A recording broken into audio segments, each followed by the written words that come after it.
Asante sana. Tafadhali tuketi.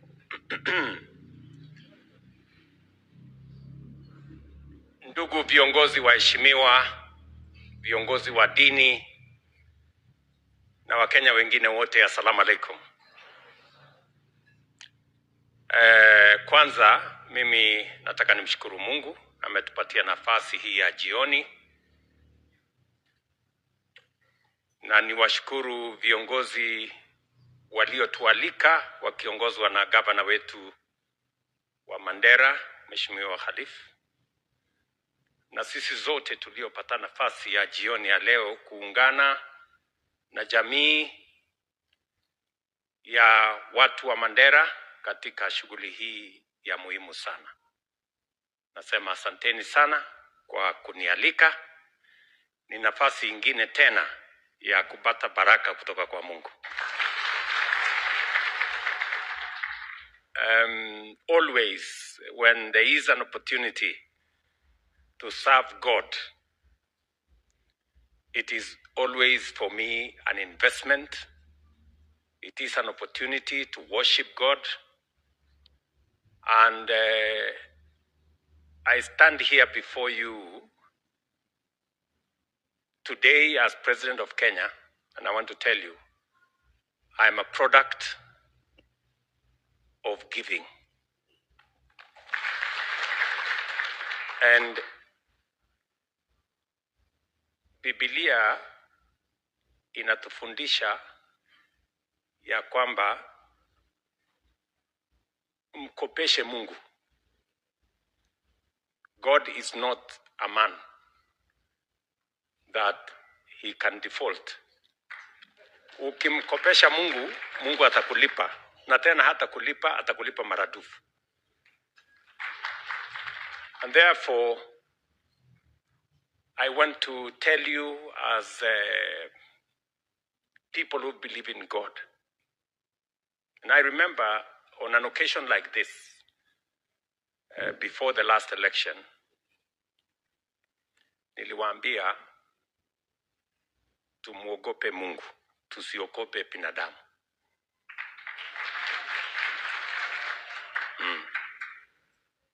Kwa sababu wakati huo kulikuwa na wasiwasi mkubwa sana. Najua vile, you know what I'm talking about. And now you are here as witnesses ya kwamba tumuheshimu, tumuabudu na tumuogope Mungu. Mimi nimefika hapa leo when I had discussion with my brother Khalif. In fact, I said yes even before looking at my diary, because maneno ya Mungu, there should not be a debate on matters to do with God. And there should not be a debate, first, because we are all believers. And number two, the Constitution of Kenya, the first words of the Constitution of Kenya says God of all creation. And we can debate about many things. We can debate about many viewpoints. But when it comes to matters of God, there should be no debate. We must all close ranks and stand on the same side. And I want to tell you, you can never go wrong with God. And I am a living testimony of such. My office and all the other people had scheduled that I leave yesterday because there are meetings in New York tomorrow. But I had two very important events. I had an event today in Machakos,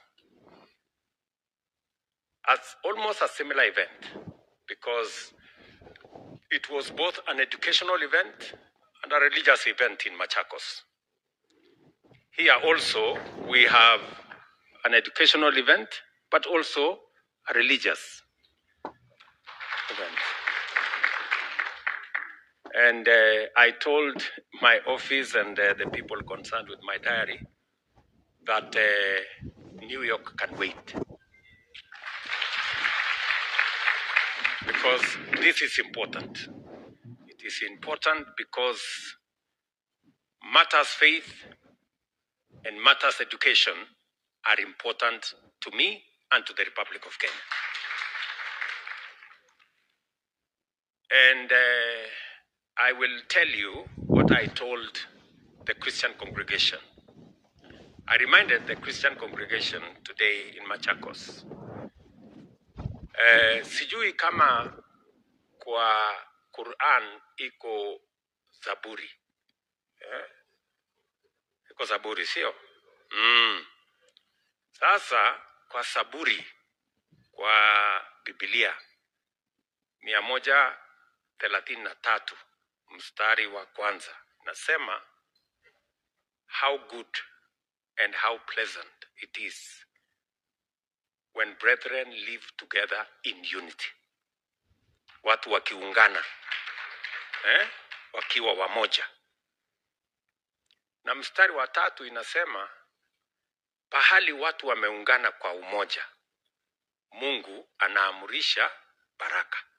When people are united.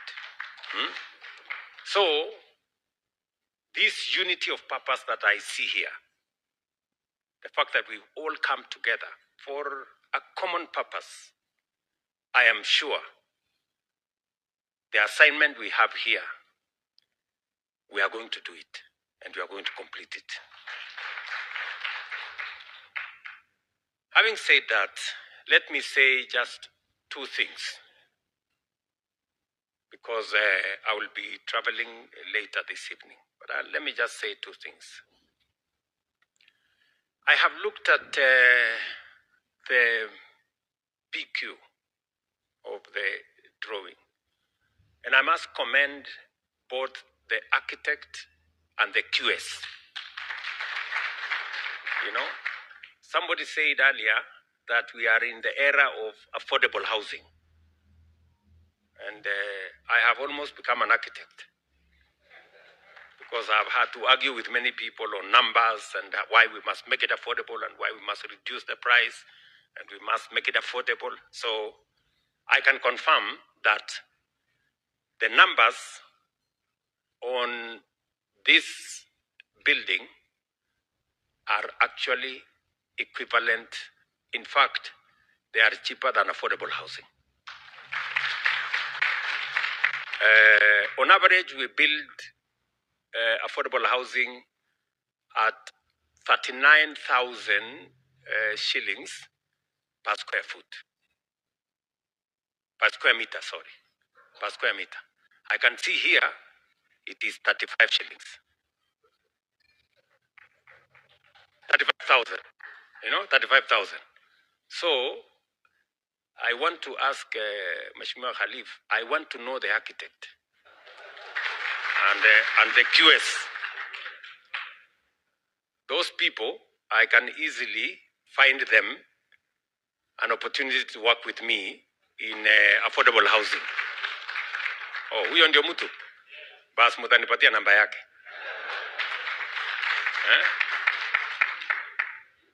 These numbers demonstrate integrity. They mean that you understand value for money. And I must congratulate you that you are careful about how we spend resources that are made available to us, either by public or by a religious function like this, or in that matter. So I want to say pongezi. Let me also say that matters education are important to all of us, because ignorance and lack of knowledge limits the potential of people and countries. So the more education is made available to citizens, the better we become as a nation. And it is the reason why we have invested a lot of resources in matters education. We have hired more teachers, we've put more resources, we've built more classrooms, we have straightened CBC, because knowledge is important. And I am very happy that even we are thinking about madrasa and how to make them sustainable. This event of making the teaching of religious teachings sustainable goes a long way. Along the same lines, we are consolidating the place of education in our country, because it is the single most important empowerment that we can give to this generation and to the generations that come after us, education.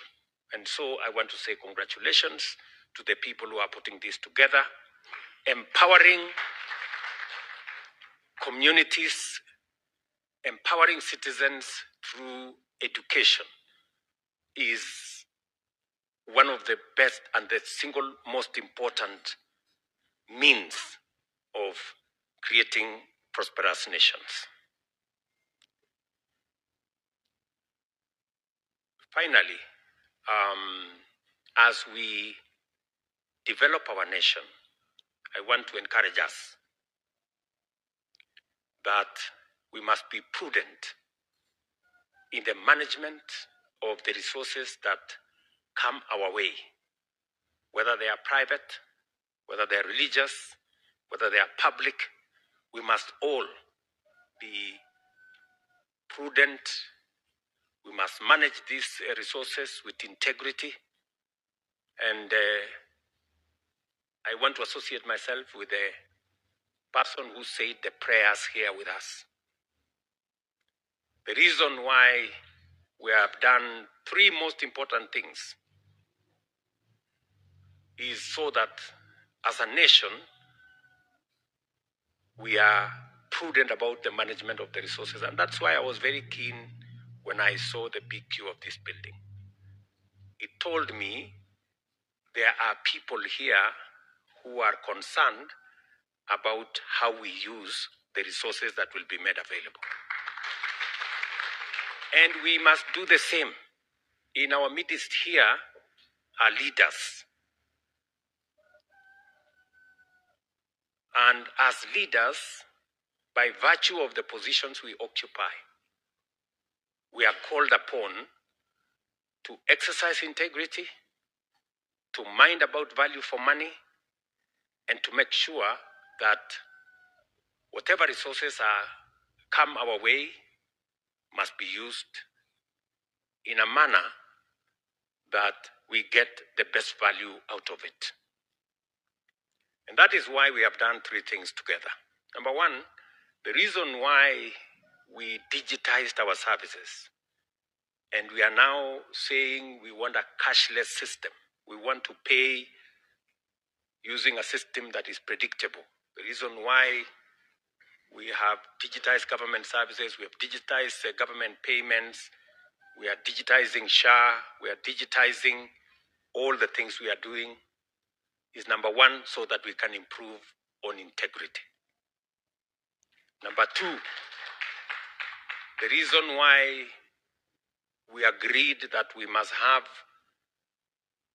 a conflict of interest bill and law now that makes sure that those of us who have the privilege to serve in offices that exercise authority and power must be held to account so that we don't abuse the positions we have or the power we have or the authority that we have.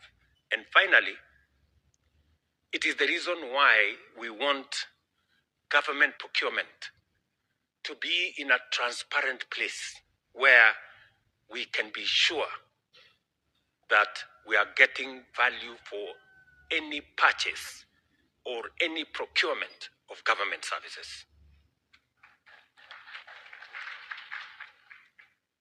I had an occasion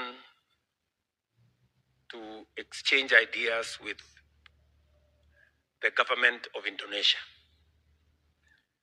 And they were very clear that through e-procurement, they saved up to 40% of money spent by procuring in a transparent manner.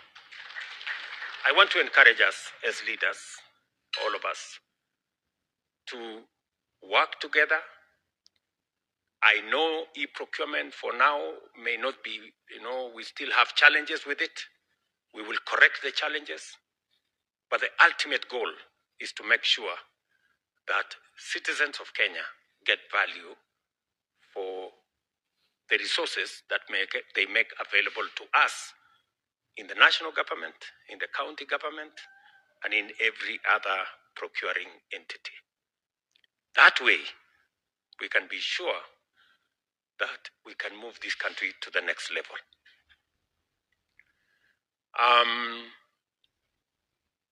Let me also use this occasion to assure you that on matters equity, on matters making sure that we do not have unfairness, we do not have prejudice, we do not have others thinking that there are greater and lesser Kenyans. That going forward, as I said when I was in Wajir, we are citizens of one nation with equal rights as citizens of Kenya. And it is my responsibility as the leader of this nation, by God's grace now, to make sure that no part of Kenya, no community in Kenya, no religion in Kenya is lesser or greater than the other. We must be even. It is the only way we can move this country together. Because if we harness the collective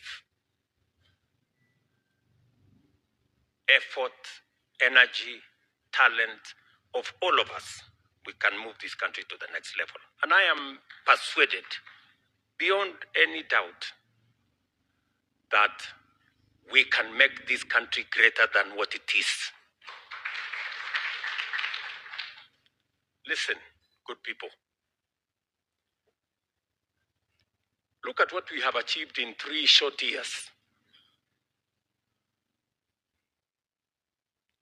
We have stabilized our economy. We have stabilized our education system, hired teachers, stabilized our higher education. We have rolled out a most profound universal health coverage that has been a challenge for many years. We have rolled out our housing program that has been in our books for many years. We have transformed our agriculture in a very short time. Today, tea farmers are earning more, coffee farmers are earning more, sugarcane farmers are earning more, milk farmers are earning more in a very short while. And that is why I am sure and I believe and I am confident about the future of our nation. And let me tell you, the future of our nation and the future of what I see as Kenya is in irrigation, is in building additional infrastructure, is in leveraging more energy, is in transforming more of our infrastructure. And I want to tell you, Northern Kenya is going to play a very central role going forward. So our investment in Northern Kenya is not in vain. it is strategic. It is because that's where the future of Kenya is. That's where we have more land. That is where we have more potential for irrigation. That is where we have more potential to generate energy. That is where we have more potential in our livestock development. And I want to assure you that in the next few months, we will be thinking of how to get our country into a position where we borrow less, but use the assets we have, leverage on them. The same way, look, housing, we have not borrowed 1 shilling. We are using our own resources. We are building 170,000 housing units, 400 markets, hostels for 177,000 students. We have signed contracts for 600 billion. Not a single shilling borrowed from anywhere, our own money. Aden Duale here, in that ecosystem of health, we are raising, using our own resources, contributions close to 80-90 billion. We have equipment supplied to the to the health program from different suppliers over total cost of 220 billion. So in that affordable universal health coverage ecosystem, we have money investment of close to 300 billion, not a single shilling borrowed from anybody.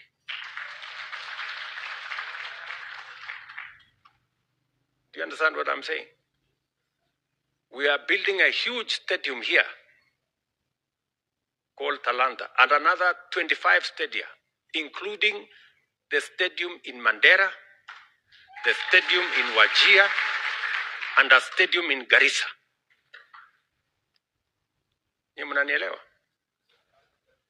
Yeah, we have not gone to IMF. We have not gone to anywhere.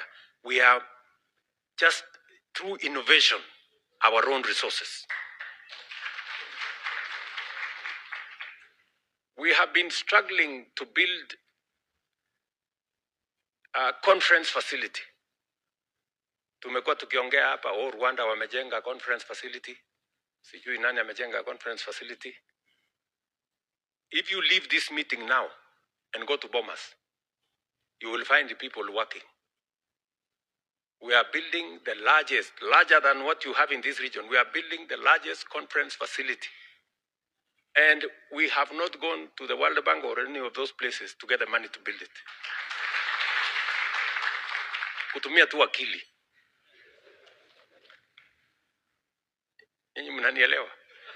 So I have confidence that we can transform this nation. Kenya is playing in the wrong league.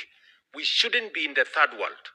Kenya should join the countries like Korea, like Singapore, like South Korea in the first world.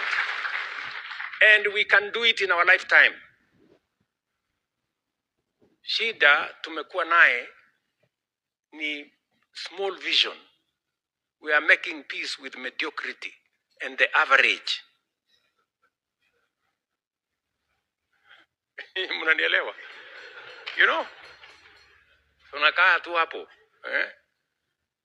Shida tunazunguka na ukabila kidogo. You know, watu wanazunguka hapo.